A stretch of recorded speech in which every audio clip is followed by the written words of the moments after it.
สบายดีเนาะวันนี้วันที่5 ธันวาคม 2019 เนาะข้าพเจ้าก็มายืนอยู่ที่บ้านบางมาที่ได้ล้มเรื่องโครงการพัฒนาเกษตรกสิกรรมปลูกฝังเลี้ยงสัตว์พัฒนาเป็นแหล่งท่องเที่ยวรักษาสิ่งแวดล้อมแบบยืนยงเนาะก็ได้อัปเดตไปหลายมื้อนี้ก็ได้ตัดน้ำเนาะ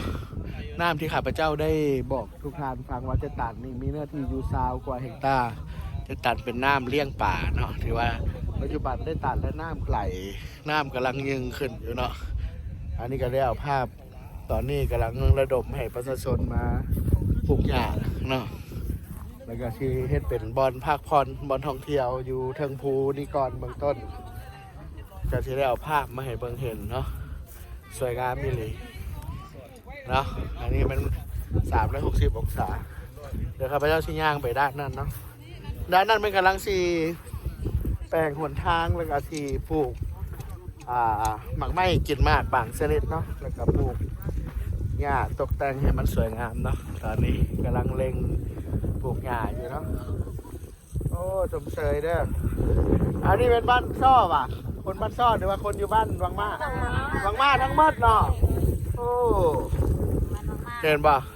อันนี้มันเพิ่นกำลังมาปลูกหญ้าเนาะบ้านวังมาพี่น้องพ่อแม่พี่น้องเพิ่นมาปลูกหญ้าให้มันสวยงามเนาะกำลังเล็งมืออันนี้ก็เป็นรถอีตันเนาะคนเอาหญ้ามาปลูกโอ้เถอะว่ารถซิ่งกัดว่าพิษเนาะต้อปากก่อนมาหนึ่งเนาะอันนี้หญ้าเนาะทางลมพุ่นกับซีแมนเล็งแล้วอันนี้เป็นทางขึ้นมาเจ้าภูเนาะกำลังบุกเบิกแล้วก็เฮ็ดให้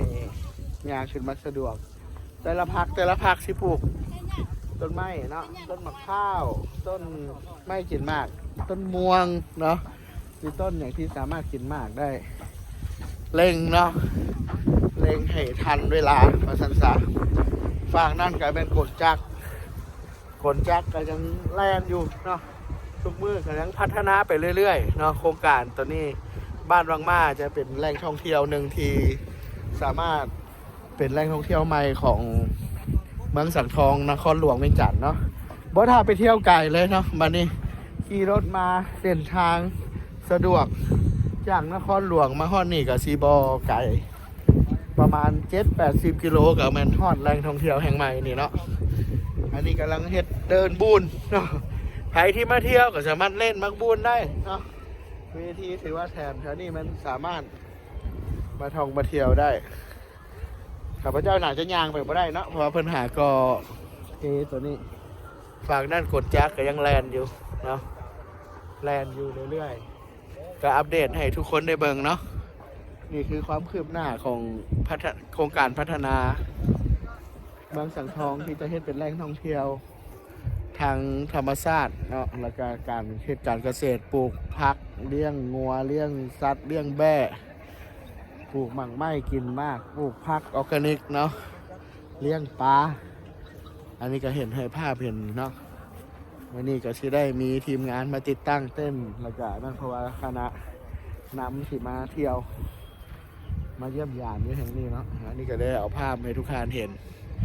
เนาะบ๊ายบายเด้อถ้ามีอย่างอัปเดตละสิมาอัปเดตให้ทุกคนเบิ่งคืนนี้บ๊ายบาย